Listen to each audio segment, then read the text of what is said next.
गेल्या काही दिवसांपासून राष्ट्रवादी काँग्रेसमध्ये सुरू असलेल्या नाराजी नाट्याच्या पार्श्वभूमीवरती आणखी एक नवीन घडामोड घडलेली आहे।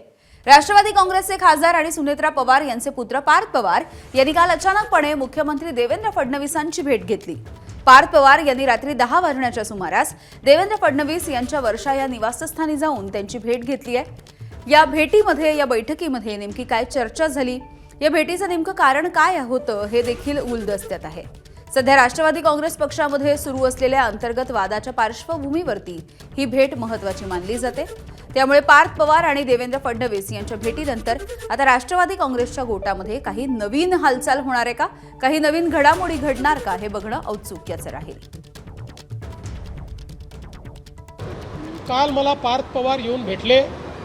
काही 2-3 प्रशासनिक विषय होते, काही राजकीय विषय होते, त्याच्यावर त्यांनी माझ्याशी चर्चा केली। मला असं वाटतं की आम्ही मित्रपक्ष आहोत, त्यामुळे ते मला येऊन भेटणं ही काही फार मोठी बातमी आहे असं मला वाटत नाही।